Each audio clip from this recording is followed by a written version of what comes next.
যাহারাল ফাসাদু feel বাররি ওয়াল বাহরি বিমা কাসাবাত আইদিন নাস।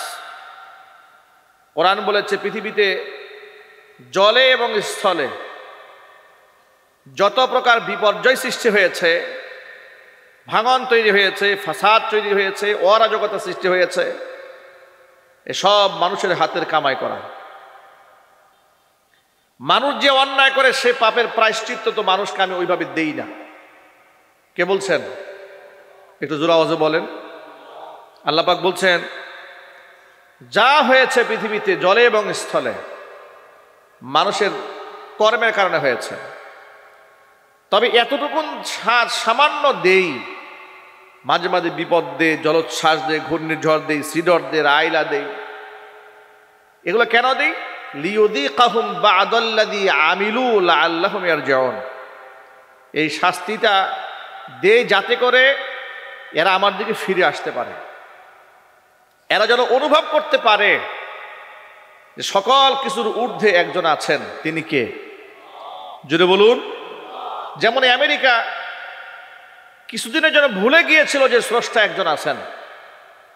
এই জন্য ফিলিস্তিনের নিরীহ মুসলমানদেরকে হত্যা করার জন্য ইসরায়েলদেরকে 1250 কোটি মার্কিন ডলার এক বছরে সহায়তা করেছিল।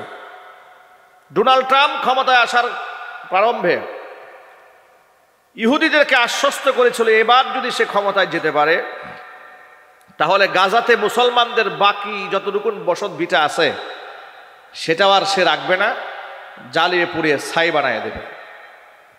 কিন্তু মুসলমানদের বসত ভিটা জ্বালিয়ে পুড়িয়ে ছাই বানিয়ে দেওয়ার আগেই ক্যালিফোর্নিয়া, লস অ্যাঞ্জেলেসে, আমেরিকাতে এমন আল্লাহর পক্ষ থেকে নাজিলকৃত এক গজবে এমনভাবে তারা জ্বলে পুড়ে ছাই হয়ে গেল। এক বছরে মুসলমানদেরকে হত্যা করার জন্য খরচ করেছিল 1250 কোটি মার্কিন ডলার। মাত্র 3 দিনে ওদের জ্বলে পুড়ে ছাই হয়েছে 150 বিলিয়ন মার্কিন ডলার।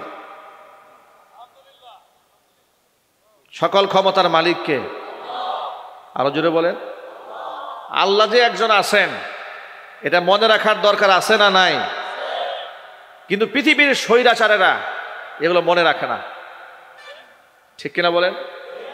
নব্য নমরুদ, নব্য ফেরাউন, নব্য কারুন এগুলো ভুলে যায়। আল্লাহ পাক মাঝে মাঝে দুই একটা ধাক্কা দিয়ে আবার বুঝায় যে আমি একজন আছি। ফাওকা কুল্লি যী ইলমিন আলিম, প্রত্যেক জ্ঞানীর উপরেও জ্ঞানী আছে। আমেরিকার নাসার গবেষণাগার থেকে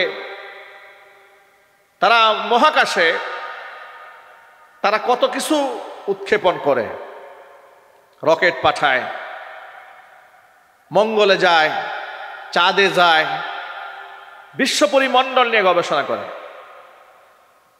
ওদের দেশে বিজ্ঞানীরা গবেষণা করছে মৃত মানুষকে কি করে জিন্দা করা যায়। আমি এই জন্য এক বয়ানে বলেছিলাম মৃত মানুষকে কি করে জিন্দা করা যায় এটা নিয়ে টেনশন না করে আগুন কেমনে নিবানো যায় এটাকে চিন্তা করো। কথা ঠিক কিনা বলেন?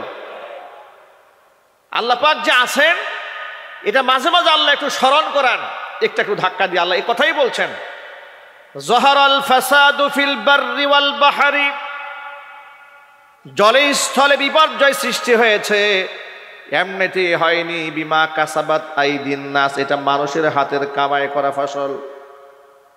তাহলে শাস্তি কেন দেই আমি? লিয়ুযীকাহুম বা'দাল্লাযী আমিলু, তারা যে পাপ করেছে, অন্যায় করেছে, কৃতকর্ম যা করেছে তার সামান্যতম স্বাদ এদেরকে আমি আস্বাদন করাই, যাতে করে লাআল্লাহুম ইয়ারজিউন, আমার কথা স্মরণ হওয়ার পর ওরা আমি আল্লাহর কাছে যেন ফিরে আসতে পারে। অন্য আয়াতে আল্লাহ পাক বলেন ওয়ামা আসাবাকুম মিন মুসিবাতিন ফাবিমা কাসাবাত আইদিকুম ওয়া ইয়াফু আন কাসীর, যত বিপদ তোমাদের পাকড়াও করে সব তোমাদের হাতের কামাই করা।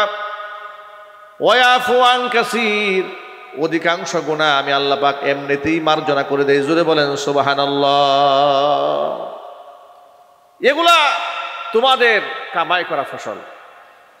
মহাগ্রন্থ আল কোরআনের প্রতিটি আয়াত গুরুত্বপূর্ণ, এগুলা জানতে হবে, মানতে হবে, তিলাওয়াত করতে হবে, আল্লাহর বিধানের প্রতি শ্রদ্ধা ভক্তি রাখতে হবে।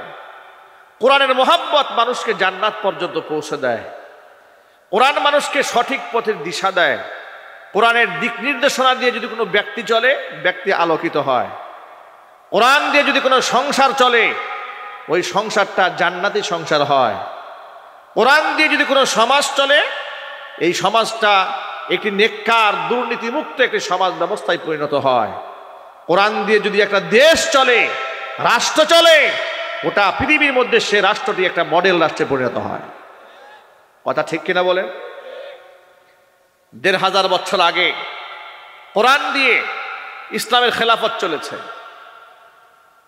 ইসলামের সুশীতল ছায়াতলে আশ্রয় গ্রহণ করে লোকেরা এমন এক রাষ্ট্র ব্যবস্থা বিশ্ববাসীকে উপহার দিয়েছে, এমন নীতি এবং নৈতিকতার উৎকৃষ্ট উদাহরণ বিশ্ববাসীকে পরবর্তী প্রজন্ম আর কেউ দেখাতে পারে নাই। যে যুগে কোরআন নাজিল হয়েছিল, কোরআন দিয়ে মানুষ জীবন গঠন করে এমন একটা সুন্দর পৃথিবী তারা গড়ে যেতে সক্ষম হয়েছিলেন। চিৎকার দিয়ে এখন আল্লাহু আকবার। বর্তমান জামানায় যারা চুরি করে, ডাকাতি করে, জেনা বদমাশি করে, কেউ স্বেচ্ছায় এসে কি স্বীকারোক্তি পেশ করে যে ভাই আমি অন্যায় করছি, আমার সাজা দেন। কথা বুঝেন না আপনার মনে হয়? অপর ভাই একটু এই যে বক্সগুলো দিচ্ছেন না, এটা আওয়াজ দেন, আমি তো আওয়াজ শুনি না। আমার কথা কি বুঝতে কষ্ট হচ্ছে আপনাদের? এই জামানার কোনো চোর চুরি করে বিচারকের কাছে গিয়া বলে পুলিশের কাছে যে ভাই আমি বড় চোর, আমার ধরেন। বরং রাষ্ট্র থেকে ১,০০০ কোটি টাকা বিদেশে যারা পাচার করেছে, তাদের বেশভূষা দেখলে মনে হবে এই মাত্র মক্কা মদিনা জিয়ারত করে আসছে। কথা ঠিক কিনা জোরে বলেন? মাইকের সামনে বড় বড় কথা বলবে, দেখে মনে হবে এই মাত্র জিবরাইল এসে ওনার কাছে ওহী দিয়ে গেছে, এইরকম পরিচ্ছন্ন। কিন্তু আমল আখলাক এত গান্ধা, এত নষ্ট।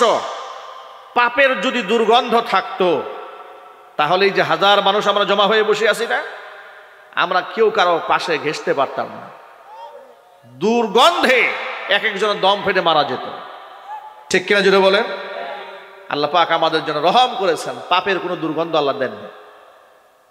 তবে পাপিষ্ঠ ব্যক্তি দুর্গন্ধ ছড়ায় মরার পরে। আল্লাহ নবী সাল্লাল্লাহু আলাইহি ওয়াসাল্লাম বলেছেন, নিকৃষ্ট পাপিষ্ঠ ব্যক্তির আত্মা কবজ করার পরে যখন তার রূহটাকে প্রথম আসমানে নেওয়া হয়, আসমানের দরজা তার জন্য উন্মুক্ত করা হয় না। তার রূহের পচা দুর্গন্ধে গোটা আসমান ভরে যায়। রুকেলা বলতে থাকে এগুলা কার আত্মা, এটা কার? তখন ফেরেশতারা নাম ধরে বলে দুনিয়ার অমুকের ছেলে, অমুকের মেয়ে, এটা বাবার নাম ধরে, লাশের নাম ধরে তার নামে ঘোষণা হয়ে যায় আসমানে। তখন তার জন্য আসমানের দরজা খোলা হয় না। সজোরে সেখান থেকে ফেরেশতারা রূহটাকে এত জোরে নিক্ষেপ করে একেবারে সিজ্জিনে পাঠায় দেয়। জোরে কন্যা নাউজুবিল্লাহ। আর যারা নেককার মানুষ, তাদের আত্মা এক পবিত্র পাত্রের মধ্যে নেওয়া হয়। পরিচ্ছন্ন পোশাকধারীরা তার জানটা কবজ করে। উপর মহলে নেওয়ার সাথে সাথে আসমানে তার দেহের সুঘ্রাণে গোটা আসমান ভরে যায়। তখন তার জন্য আসমানের দরজা খুলে দেওয়া হয়। এরপরে তাকে উপরে উঠিয়ে নেওয়া হয়। প্রথম আসমানের ফেরেশতারা দ্বিতীয় আসমানে যায় না। দ্বিতীয় আসমানের ফেরেশতারা আত্মাটাকে গ্রহণ করে। দ্বিতীয় আসমানের ফেরেশতারা তৃতীয় আসমানের ফেরেশতাদের হাতে আত্মাকে অর্পণ করে। কার হাত থেকে আত্মা কে নেবে, এর একটা কম্পিটিশন শুরু হয়। জোরে বলতে হবে আল্লাহু আকবার। সর্বশেষ তাকে ইল্লিয়িন নামক স্থানে তার আত্মাকে পৌঁছে দেওয়া হয়। জোরে কোন আল্লাহু আকবার। সুতরাং আমরা গুনাহগার, পৃথিবীতে আমাদের পাপের কোনো দুর্গন্ধ নাই। আল্লাহ লুকিয়ে রেখেছেন, আল্লাহ আমাদের জন্য আসান করেছেন, আল্লাহ আমাদের উপর দয়া করেছেন। আল্লাহ পাক যেন আমাদের মাফ করে দেন। সকলে একটু জোরে কোন আমিন। আরো জোরে কোন আল্লাহুম্মা আমিন। মহাগ্রন্থ আল কোরআনের প্রতিটি আয়াত গুরুত্বপূর্ণ। মানতে হবে, স্বীকার করতে হবে, মহব্বত রাখতে হবে।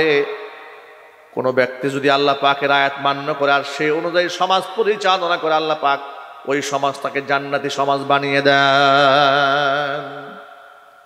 বর্তমান জামানায় কেউ চুরি করে এসে আদালতে গিয়া নিজের আত্মসমর্পণ করে না, খুন করে আত্মসমর্পণ করতে চায় না, নিজের অপকর্ম স্বীকার করতে চায় না। কিন্তু ১৫০০ বছর আগে আল্লাহর নবী কোরআন দিয়ে এমন সমাজ বিনির্মাণ করতে সক্ষম হয়েছিলেন, শয়তানের ওয়াসওয়াসায় পড়ে কোনো ব্যক্তি যদি গুনাহ করে ফেলেছে স্বেচ্ছায় নবীজির কাছে চলে আসতেন, এসে বলতেন, ইয়া রাসূলুল্লাহ, আমি বড় গুনাহ করে ফেলেছি, কদ হালাকতু ওয়া হালাকতু, নিজেকে ধ্বংস করে ফেলেছি, আমি তো আরেকজনকেও ধ্বংস করে ফেলেছি, নবী আপনি আমারে পাক বানায় দেন। এমনকি মৃত্যুদণ্ড হাসি মুখে মেনে নিয়েছেন, কিন্তু অপরাধ স্বীকার করে নিজেকে পবিত্র বানিয়ে নিয়েছেন। জোরে কোন সুবহানাল্লাহ। এই জন্য কোরআনময় জীবন গড়ার জন্য প্রতিযোগিতা করতে হবে। আল্লাহ যেন তৌফিক দান করেন। আমি কোরআন মাজিদের হাজার হাজার আয়াতের ভেতর থেকে আমার খুতবার মধ্যে সূরাতুন নূরের ৩২ নম্বর আয়াত আপনাদের সামনে তেলাওয়াত করেছি। কোন সূরা? সবাই একটু জোরে বলেন। সূরা নূর থেকে 18 নম্বর পারার এই সূরা থেকে ৩২ নম্বর আয়াত আপনাদের সামনে তেলাওয়াত করেছি। ৩২ নম্বর আয়াতের তরজমা সামান্য আংশিক তাফসীর আল্লাহর সাহায্য নিয়ে আপনাদের সামনে উপস্থাপন করব। আমরা বলি ইনশাআল্লাহ। অনেক অনেক কথা বলবো না, একটি আয়াত থেকেই আমরা এটা আলোচনা করবো ইনশাআল্লাহ। এই আয়াতটি বেছে নেওয়ার আমার একটা কারণ আছে। এত আয়াত থেকে আমি এটা কেন বাছলাম আপনাদের সামনে, ওটা আগে বলি। ইতোমধ্যে গতকাল থেকে আপনার সংবাদ মিডিয়াতে, পত্রপত্রিকাতে, সোশ্যাল মিডিয়াতে একটা সংবাদ দেখেছেন, ভাইরাল হয়ে গেছে। ঢাকা শহর থেকে অল্প বয়সের একটা মেয়ে হারায় গেছে। গোটা দেশ তুলপার হয়ে গেল, সারা দেশে গরম হয়ে গেল, সবাই দুঃখ প্রকাশ করতে শুরু করলো, আফসোস করতে শুরু করলো, হারে অল্প বয়সের একটা মেয়ে হারিয়ে গেল, ফুটফুটে চাঁদের মতো চেহারা, বাচ্চাটা হারিয়ে গেল। আমরা আফসোস করেছি, আপনারা করেছেন, দেশবাসী করেছে, মিডিয়া কর্মীরা করেছে, প্রশাসন লোকেরা করেছে, গার্জিয়ানরা থানায় জিডি করেছে, পুলিশ তল্লাশি শুরু হয়ে গেল। আজকে রেজাল্ট এলো যে মেয়েটি তো হারিয়ে যায় নাই, তাই বয়ফ্রেন্ডের সাথে পালায়ে গেছে। মাশাআল্লাহ বললেন নাকি নাউজুবিল্লাহ বলবেন? বয়ফ্রেন্ডের সাথে পালায়ে গেছে। সময় টেলিভিশনে এবং তাদের যে অনলাইন পোর্টাল আছে, অনলাইন পোর্টালের মধ্যে সংবাদ ছেপেছে, হারিয়ে যাওয়া শিশুটিকে পুলিশ উদ্ধার করেছে। যে মেয়ে বয়ফ্রেন্ডের সাথে রাত্রি যাপন করতে পালিয়ে যায় সে নাকি শিশু, হারিয়ে যাওয়া শিশু। এখন আমি যদি আপনাদেরকে জিজ্ঞেস করি, যে মেয়েটি বয়ফ্রেন্ডের হাত ধরে রাত্রি যাপন করার জন্য নিজের ঘর থেকে পালিয়ে যেতে পারে, সে কি শিশু? একটু জোরে বলেন। তাহলে সমাজে তাকে শিশু হিসেবে উপস্থাপন কেন করা হয়েছে? এর একটা রহস্য আছে। সেই রহস্য হলো বাল্য বিবাহের ধোঁয়া তুলে এই দেশে অসংখ্য পবিত্র বিবাহ বন্ধনে বিঘ্নিত সৃষ্টি করা হয়।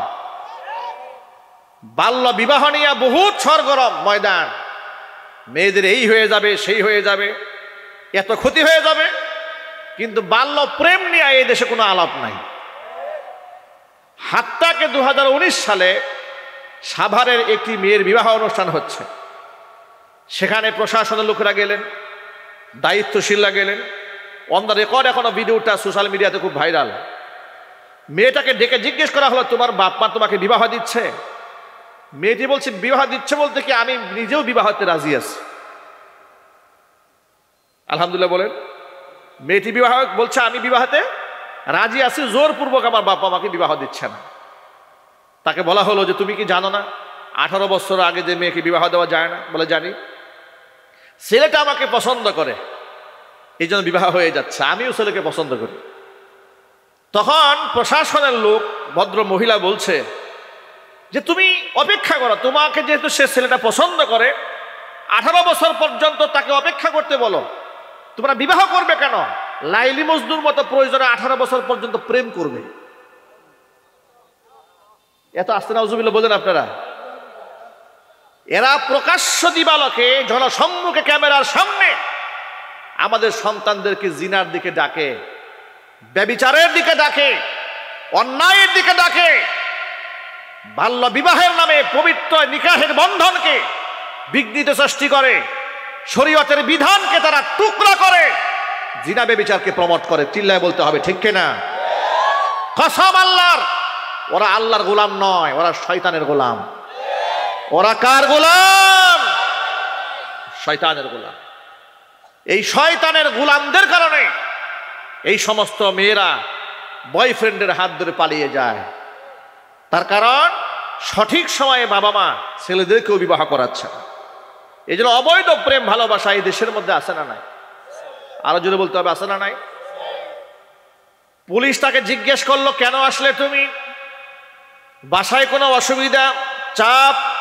বলে না, বাসায় থাকতে ভাল লাগে না, এই জন্য বয়ফ্রেন্ডের সাথে চলে আসছে। কয় পরিচয় হলো কি করে? বলে টিকটকে পরিচয় হয়েছে। টিকটকে কি সুন্দর পবিত্র বন্ধন, টিকটকের সম্পর্ক, রাত কাটাতে চলে গেছে বয়ফ্রেন্ডের সাথে। সারা দেশের মানুষ পাগল হয়ে গেল, হারাই গেছে, সিম্পিতি দেখিয়েছে। এখন দেখে না, কিসের সিম্পিতি, উনি বহুত মাস্তির মধ্যে ছিল বয়ফ্রেন্ডের সাথে, ঘৃণার সাথে কর নাউজুবিল্লাহি মিন যালিক। আবার সময় টিভির সাংবাদিকরা লিখেছে এটা নাকি শিশু। এটা কি শিশু? শিশু বয়ফ্রেন্ডের সাথে রাত কাটায়? কথা বুঝেন না? শিশু বয়ফ্রেন্ডের সাথে রাত কাটায়, এদেরকে শিশু বলে জিনা ব্যভিচারকে প্রমোট করবে, কিন্তু বিবাহ করতে দেবে না। এবার শুনে আল্লাহ পাক কোরআনে কি বলেছেন? সূরা নূরের 32 নম্বর আয়াতে আল্লাহ পাকের নির্দেশ হলো, ওয়ানকিহুল আয়ামা মিনকুম ওয়াস-সালিহিনা মিন ইবাদিকুম ওয়া ইমাইকুম। তোমাদের মধ্যে অবিবাহিত মেয়েদেরকে তোমরা বিবাহ দিয়ে দাও। ওয়াস-সালিহিনা মিন ইবাদিকুম ওয়া ইমাইকুম, তোমাদের অধীনস্থ দাস দাসী যেগুলো আছে, যারা সৎ দাস দাসী, এদেরকেও তোমরা বিবাহ দিয়ে দাও। ইয়াকুনু ফুকারা, বিবাহ দেওয়ার সময় মনে মনে চিন্তা এটা মাথায় রেখো না, ছেলেটার ইনকাম একটু কম আছে, আর একটু বেশি ইনকাম হয়ে নিক, নিজের পায়ে দাঁড়ায় নিক, স্ট্যাবলিশড হয়ে নিক, ক্যারিয়ারটা ভালো করে গড়ে নিক, ওই চিন্তা মাথার মধ্যে রেখো না। ইয়াকুনু ফুকারা, অর্থনৈতিক অবস্থা যদি এদের দুর্বল হয়েও যায়, বিবাহ যদি করে, ইউগনিহিমুল্লাহু মিন ফাদলিহি, আমি এদের অসচ্ছলতা দারিদ্রতা দূর করে আমি আল্লাহ তাআলা আপন মেহেরবানিতে এদেরকে আমি সচ্ছল বানায়া দেব।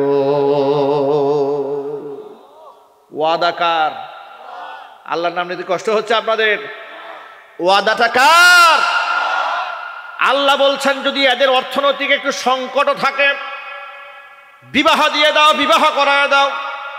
ইয়াকুনু ফুকারা, এরা যদি একটু দরিদ্র থাকে, ইউগনিহিমুল্লাহু মিন ফাদলিহি, আমি আল্লাহ তাআলা এদেরকে সচ্ছল বানিয়ে দেব, আমি ওদেরকে ধনী বানিয়ে দেব। সুবহানাল্লাহ পড়েন। এখানে একটা বিষয় আপনাদেরকে লক্ষ্য করতে হবে, আল্লাহ তাআলা বিবাহ আনকাহা ইউনকিহু ইনকাহান, মানে বিবাহ করায়া দেওয়া। বিবাহ কি? করায়া দেওয়া। নাকাহা ইয়ানকিহু আর নিকাহ নিকাহান, মানে হচ্ছে বিবাহ করা। আল্লাহ তাআলা এখানে বলেন নাই যে ওয়ানকিহু, তোমরা বিবাহ করো, বরং গার্জিয়ানদেরকে দায়িত্ব দিয়েছেন তোমরা তোমাদের মেয়েদেরকে বিবাহ দাও। যখন সুবহানাল্লাহ। এই আয়াত দ্বারা প্রমাণ হয় বিবাহ একা একা করার বিষয় নয়, বিবাহ গার্জিয়ানরা করাতে হয়। সুতরাং সেই ক্ষেত্রে যারা পালায়া বিবাহ করে, এই ক্ষেত্রে ফুকাহা ইকরামের বিস্তর ইখতিলাফ আছে। কোন ফকিহ তো বলেছেন বাপ মার গার্জিয়ানের ওলির অনুমতি ছাড়া যে ব্যক্তি বিবাহ করেছে, ফানিকাহুহা বাতিলুন বাতিলুন বাতিলুন, ওয়াল নিকাহ বাতিল। কিন্তু ইমাম আবু হানিফা রাহমাতুল্লাহি আলাইহি বলেছেন ফানিকাহুহা বাতিলুন বাতিলুন, মানে হচ্ছে তার বিবাহটা সুন্নত তরিকায় হয় না, উত্তম পদ্ধতিতে হয়নি, কিন্তু যদি ইজাব হয়, কবুল হয়, সাক্ষী থাকে, বিবাহ হয়ে যাবে, তবে বিবাহটা বরকতপূর্ণ হলো না। কাজটা ভালো হয় নাই, কিন্তু বিবাহ হয়ে যাবে। এই ক্ষেত্রে নবী করিম সাল্লাল্লাহু আলাইহি ওয়াসাল্লামের হাদিস আছে। তো যাই হোক, এটা অনেক লম্বা আলোচনা, ফিকহি আলোচনা, আমরা ওদিকে যাব না। আমি আপনাদের সামনে যে বিষয়টি উপস্থাপন করতে চাই সেটা হলো এই, যে বিবাহ করায় দেওয়ার ক্ষেত্রে আল্লাহ পাকের হুকুম আছে না নাই? কিন্তু আমরা আমাদের সমাজের মধ্যে একটা প্রচলিত কথা আছে যে বেটা বিবাহ করার আগে নিজের পায়ে ভালো করে দাঁড়া। বাবা মাও বলে নিজের পায়ে ভালো করে দাঁড়ায় রে।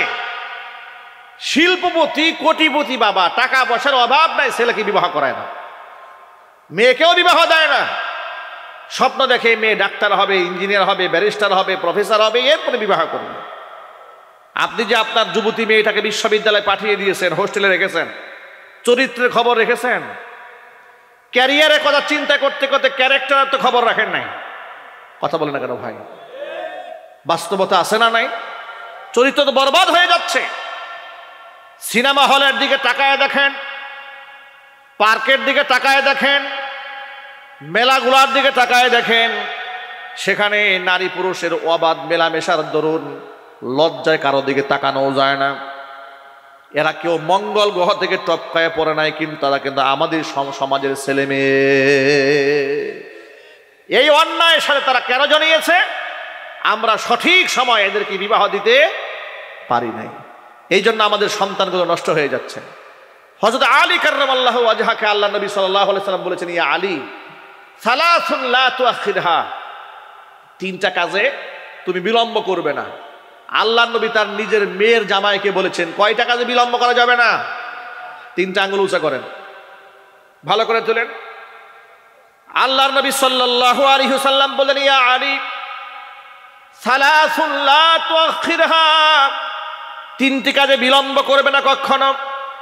এক নাম্বার হচ্ছে আসসালাতু ইযা আনাত, নামাজের ওয়াক্ত যদি হয়ে যায় তাহলে আর নামাজকে পরে পড়ার জন্য বিলম্ব করবে না। এই চিন্তা মাথায় রাখবে না। জোহর মাত্র শুরু হয়েছে 12টায়, 4টা পর্যন্ত সময় আছে, 4টায় গিয়ে আদায় করা যাবে, ওই চিন্তা মাথায় রাখবে না। নামাজ পেহলি ওয়াক্তে পড়ে নাও, ওয়াক্তের শুরুতেই পড়ে নাও। নামাজকে দুনিয়ার কোনো কাজের জরুরত দেখায়ও না, নামাজকে কাজের জরুরত দেখায়ও না, কাজকে নামাজের জরুরত দেখায়া দাও। নামাজকে বলো না কাজ আছে, কাজকে বলো আমার নামাজ আছে। নামাজকে বলো না কাজ আছে, কাজকে বলো আমার নামাজ আছে। নামাজ বিহীন পরকালে কি জবাব দিবে তুমি প্রভুর কাছে? নামাজকে বলো না কাজ আছে, কাজকে বলো আমার নামাজ আছে। ঠিক কিনা? হযরত আলী কাররামাল্লাহু ওয়াজহাকে রাসূল বললেন তিনটা কাজে বিলম্ব করবে না। এর মধ্যে এক নাম্বার হচ্ছে আসসালাতু ইযা আনাত, নামাজের ওয়াক্ত হয়ে গেলে নামাজকে বিলম্ব করবে না। 2 নাম্বার হচ্ছে ওয়াল জানাজাতু ইযা হাদারাত, জানাজা এসে যদি হাজির হয়ে যায়, জানাজা নামাজ পড়তে বিলম্ব করবে না, জানাজা তার তড়িঘড়ি করে শেষ করে ফেলবে। যদিও আমাদের দেশের মধ্যে প্রচলিত আছে জানাজার লাশ সামনে রেখে নেতা কর্মীদের ভাষণ একের পর এক চলতেই থাকে। শুধু শেরপুরে এরকম নাই, আছে না নাই? নামাজি বেনামাজি এমন ভাষণ দেওয়া শুরু করে, এমন এমন নসিহত করা শুরু করে যে খুব বিব্রত বোধ করতে হয় আমাদের। কারণ সব মানুষের কাছে কিন্তু মানুষ নসিহত শুনতে চায় না। সবার কাছে মানুষ নসিহত শোনে, বেনামাজির কাছ থেকে নসিহত শোনা যায়, সুদখোরের কাছ থেকে ওয়াজ শোনা যায়, ঘুষখোরের কাছ থেকে উপদেশ শোনা যায়। অনেক সময় দেখবেন বক্তাকে স্টেজে বসায় রেখে নেতা কর্মীরা যে ওয়াজ শুরু করে, কথা বলে না কেন? নেতা যদিও জোহর আসর মাগরিব এসা কিছুই পরে আসে না, উনি আইসা আরেকজনকে ওয়াজ করতেছে। বাস্তবতা কি এই সমাজে নাই? না, এটা করা যাবে না, এটা বেয়াদবি। এটা কি বেয়াদবি, এটা করা যাবে না। আপনাদেরকে আরেকটা কথা বলে দিই, ওয়াজ মাহফিলের পোস্টারে আলেমের নামের উপরে কোনো নেতার নাম দেবেন না। ওয়াজের পোস্টারে, তাফসীর মাহফিলের পোস্টারে সবার উপরে নাম থাকবে আলেমের নাম। কথা ঠিক কিনা বলেন? কারণ এই মঞ্চটা তো ওয়াজের মঞ্চ, এই মঞ্চ আলেমের মঞ্চ। আলেমের মঞ্চে জাহেলের নাম আলেমের নামের উপরে থাকতে পারে না। কথা ঠিক কিনা জুড়ে বলেন? এই কথাগুলো মাথায় রাখবেন সবসময় পোস্টার করার সময়। আল্লাহ পাক বুঝার তৌফিক দান করেন। আল্লাহর হাবিব রাহমাতুল লিল আলামিন বলেন, আলী তিনটা কাজে বিলম্ব করবে না। এক নাম্বার, as-salatu idha আনাত, নামাজের ওয়াক্ত হয়েছে বিলম্ব করবে না। দুই নাম্বার, ওয়াল জানাজাতু ইদা হাদরাত, জানাজা উপস্থিত হয়ে গেছে সেখানে কাল বিলম্ব করবে না। তিন নাম্বার শোনো, ওয়াল আইয়িমু ইদা ওয়াজাদতা লাহা কুফুআন আও কামা ক্বালা আলাইহিস সালাতু ওয়াসসালাম, অবিবাহিত মেয়ের জন্য বিবাহ উপযুক্ত পাত্র পেয়ে গেছো, কুফু মিলে গেছে, খবরদার কাল বিলম্ব করবে না, কাল বিলম্ব করো না। নবী করিম সাল্লাল্লাহু আলাইহি ওয়াসাল্লাম একটা হাদিসের মধ্যে বলেছেন, তোমার বিবাহ উপযুক্ত মেয়ের জন্য যদি এমন ছেলের পক্ষ থেকে বিবাহের পয়গাম আসে যার দিনদারিতায় তুমি সন্তুষ্ট, মানে যার ধার্মিকতায় সন্তুষ্ট, ওই বিবাহের পয়গাম তুমি প্রত্যাখ্যান করে দিও না। যদি দেখো ছেলেটা দিনদার, নামাজি, আল্লাহওয়ালা, পরহেজগার, টাকা পয়সা আছে না নাই দেখার দরকার নাই, ক্ষমতা কতটুকু আছে সেটাও দেখো না, ধার্মিকতায় যদি তুমি সন্তুষ্ট হয়ে যাও, এমন পাত্রের কাছে পাত্রস্থ করো। কারণ আল্লাহর কাছে টাকা দিয়ে মূল্যায়িত হওয়া যায় না, শক্তি দিয়ে মূল্যায়িত হওয়া যায় না, ক্ষমতা দিয়েও মূল্যায়িত হওয়া যায় না। আল্লাহর কাছে যদি মূল্যায়িত হতে মনে চায়, তাকওয়া দিয়ে মূল্যায়িত হয়ে যাও। কোরআন বলেছি, ইন্না আকরামাকুম ইনদাল্লাহি আতকাকুম, তোমাদের মধ্যে আল্লাহর কাছে সবচাইতে বেশি মর্যাদাপূর্ণ ব্যক্তি ওই ব্যক্তি যেই ব্যক্তি সবচাইতে বড় তাকওয়াবান। নবী করিম সাল্লাল্লাহু আলাইহি সাল্লাম নিজের মেয়ে বিবাহ দেওয়ার সময় সবচাইতে বড় সম্পদশালী ব্যক্তিকে পছন্দ করেন নাই। হযরত আলীর সাথে নবীজি কলিজার টুকরা ফাতিমাতুজ জাহরাকে যখন বিবাহ দেন, দেনমোহর দেওয়ার টাকা পয়সা হযরত আলীর পকেটে ছিল না। জোরে কোন সুবহানাল্লাহ।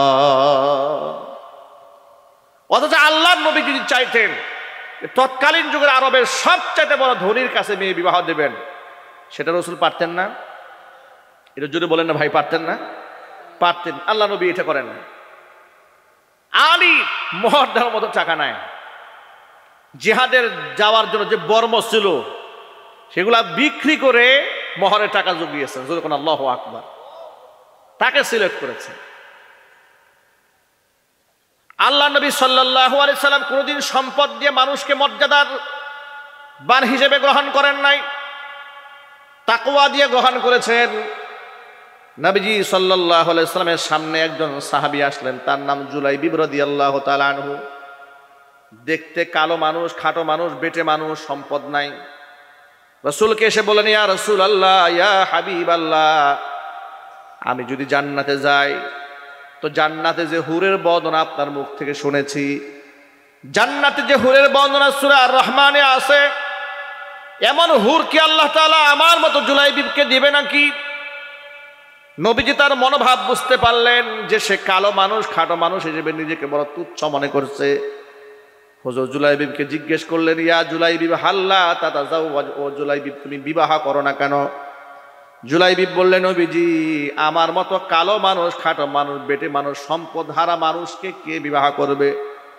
নবীজি তার দায়িত্ব গ্রহণ করলেন। চতুর্দিক থেকে পাত্রী তালাশ করা শুরু করলেন। খুঁজতে খুঁজতে খুঁজতে খুঁজতে শুনতে পেলেন আনসারী একজন সাহাবীর ঘরে বিবাহ উপযুক্ত সুন্দরী একটি কন্যা আছে। আল্লাহ নবী সাল্লাল্লাহু আলাইহি সাল্লাম আনসারী সাহাবীর কাছে বিবাহের পয়গাম পাঠালেন। আনসারী সাহাবী মনে মনে খুশি হয়ে গেলেন, মনে মনে ভাবলেন আল্লাহ নবী আমার মেয়ের বিবাহের পয়গাম দিয়েছে, আমার জন্য বড় সৌভাগ্য। নবীজি বললেন, সাহাবীরে বিবাহের পয়গাম দিয়েছি, আমি নবী নিজে বিবাহ করার জন্য দেইনি, পয়গাম দিয়েছি আমার সাহাবী জুলাইবিবের জন্য। জোরে কোন সুবহানাল্লাহ। জুলাইবিবের কথা শুনে তার মনটা খারাপ হয়ে গেছে, কারণ জুলাইবিব কালো মানুষ, আবার আনসারী সাহাবীর মেয়েটা বেশ সুন্দরী। এই জন্য তিনি মন থেকে অ্যাকসেপ্ট করতে পারলেন না। তিনি বলেন, হে রাসূল, যদি আপনি পারমিশন দেন আমি বিষয়টা নিয়ে ঘরে গিয়ে মেয়ের সাথে মেয়ের মার সাথে একটু পরামর্শ করে নেই। সুবহানাল্লাহ। রাসূল বলেন, ঠিক আছে যাও, অসুবিধা নেই। আনসারী সাহাবী ঘরে চলে গেলেন। মেয়ের কাছে বিষয়টি উপস্থাপন না করে মেয়ের মার সাথে কথোপকথন করলেন। জুলাইবিবের সার্বিক অবস্থা শোনার পরে মেয়ের মাও বিবাহের মধ্যে অমত হয়ে গেল। মেয়ের বাবাও রাজি না, মাও রাজি না। কিন্তু রাসূল পাক সাল্লাল্লাহু আলাইহি ওয়াসাল্লামের সামনে গিয়া রাসূলের দেওয়া প্রস্তাবখানা প্রত্যাখ্যান করা বড় কঠিন হয়ে দাঁড়ালো। মেয়ের মা বলল, যেহেতু বিষয়টা আমাদের নিজেদেরই ভালো লাগে না, বিষয়টি আমাদের মেয়ের কাছে যাওয়ার দরকারই নেই, আপনি গোপনে রাসূলের কাছে বিনয়ের সাথে গিয়া এই প্রস্তাবটা প্রত্যাখ্যান করে দিয়ে আসেন। প্রস্তাব প্রত্যাখ্যান করার জন্য বাবা ঘর থেকে বের হচ্ছে। এমন সময় মেয়ে বাবাকে ডাক দিয়েছে, আব্বাজান দাঁড়ান, কোথায় যাচ্ছে? এতক্ষণ পর্যন্ত পর্দার আড়ালে দাঁড়িয়ে মায়ের সাথে যে বিষয়ে আপনি কথা বলেছেন সব কথা আমি দাঁড়িয়ে শুনেছি। আপনি কার প্রস্তাব প্রত্যাখ্যান করতে যাচ্ছেন? আপনি কি কোরআন শরীফ পড়েন নাই? আল্লাহ তাআলা কোরআন মাজিদের সূরা আহজাবের ৩৬ নম্বর আয়াতে কি বলেছেন আপনি জানেন না?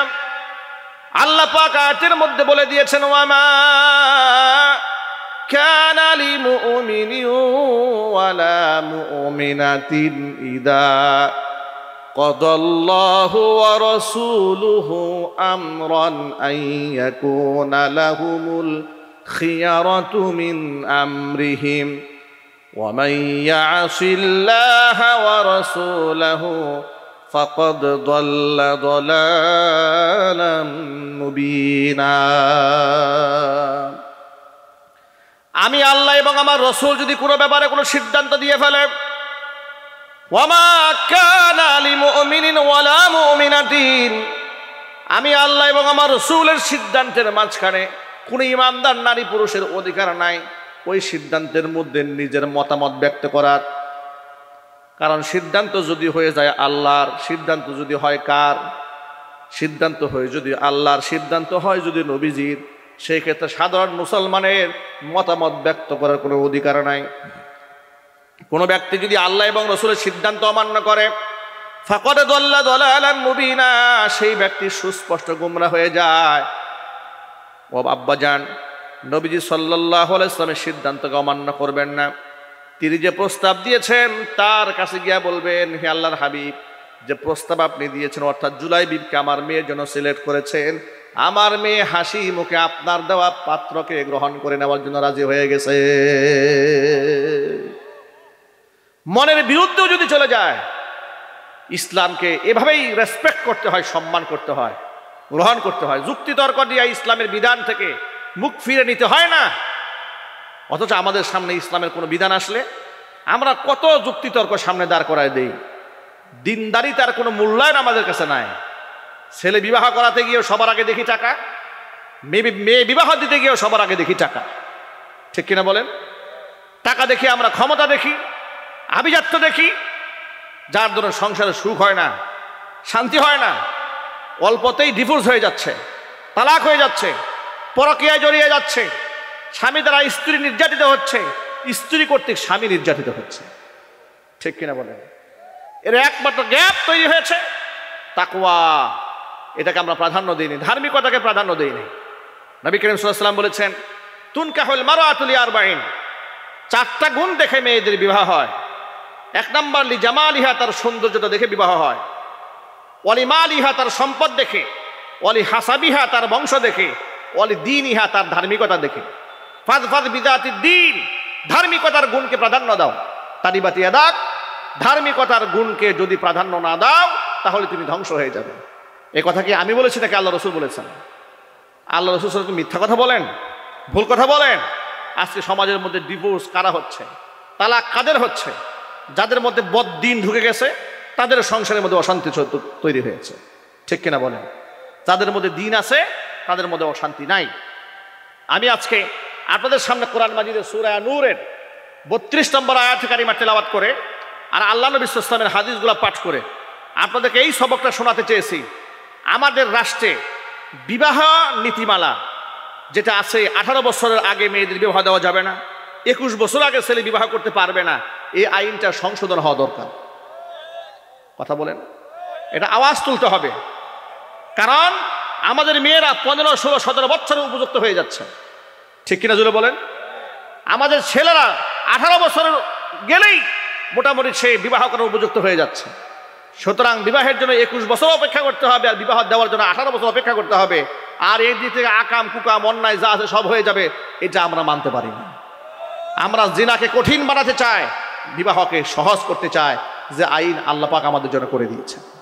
আর গার্জিয়ানদের প্রতি আমাদের মেসেজ, যে আমরা আমাদের মেয়েদেরকে সঠিক সময়, ছেলেদেরকে সঠিক সময় বিবাহ করাবো। আমরা বলি ইনশাআল্লাহ, বলেন ইনশাআল্লাহ। সঠিক সময় নামাজ আদায় করবো, বলেন ইনশাআল্লাহ। জানাজার নামাজে লম্বা বক্তব্য দিয়া টাইম লস করা যাবে না। কথা কি মনে থাকবে তো ইনশাআল্লাহ? আল্লাহ রাব্বুল আলামিন আমাদের সকলকে কথাগুলোর উপরে আমল করার তৌফিক দান করেন।